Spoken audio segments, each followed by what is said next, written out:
Apa kabar pemirsa? Kita jumpa lagi di Newsbus bersama saya, Rudi Andanu. Bahwa tidak ada upaya hukum lain yang dapat ditempuh KPK. KPK berkesimpulan syarat adanya perbuatan penyelenggara negara dalam perkara tersebut tidak terpenuhi. Sedangkan tersangka SN dan ISN berkapasitas sebagai orang yang turut serta melakukan perbuatan bersama-sama dengan SAT.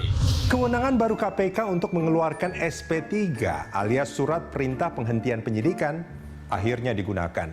Tersangka korupsi bantuan likuiditas Bank Indonesia Samsul Nur Salim dan istrinya Icih Nur Salim menjadi penerima awal hadiah SP3 dari KPK. Selain Samsul Nur Salim dan istri, mantan kepala BPPN juga mendapatkan hadiah yang sama setelah menjalani proses hukum hingga kasasi sebelumnya.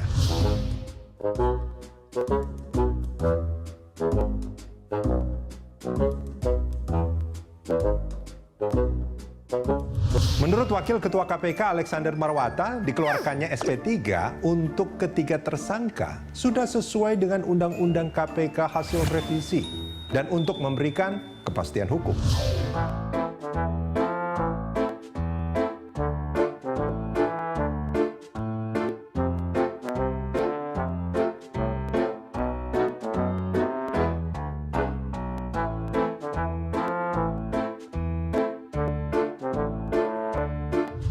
SP3 yang dikeluarkan KPK untuk Samsul Nur Salim dan Icih Nur Salim tentu menjadi kontroversi.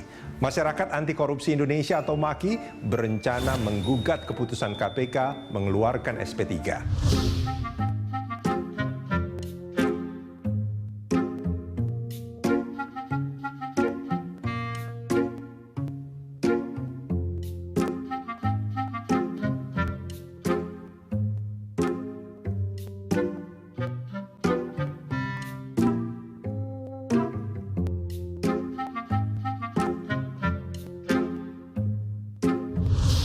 Kasus korupsi BLBI dengan tersangka Samsul Nur Salim dan istri berawal dari skema pinjaman Bank Indonesia kepada Bank Dagang Nasional Indonesia atau BDNI. Saat itu, bank itu kesulitan likuiditas.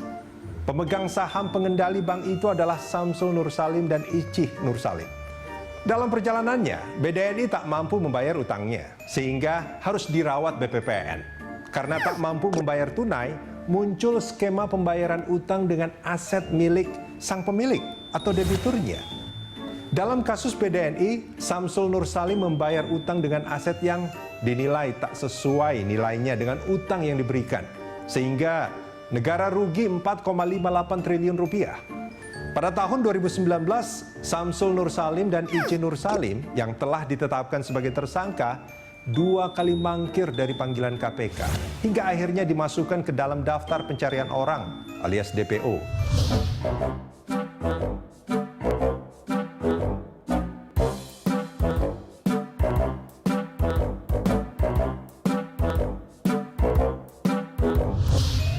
Tanpa perlu mengikuti proses hukum, tak perlu menghadiri panggilan penegak hukum, proses hukum bisa selesai dengan diterbitkannya SP3 oleh penegak hukum dengan alasan kepastian hukum. Kasus hukum Samsul Nur Salim yang juga pemilik pabrik ban Gajah Tunggal, perusahaan retail besar Mitra Adi Perkasa dan punya bisnis real estate di Singapura, selesai dengan terbitnya SP3. Tapi bagaimana dengan bukti yang dimiliki KPK? Bahwa ada kerugian negara karena kehilangan hak tagih sebesar 4,58 triliun rupiah dalam kasus BLBI kepada BDNI yang pemiliknya adalah Samsul Nur Salim dan istri.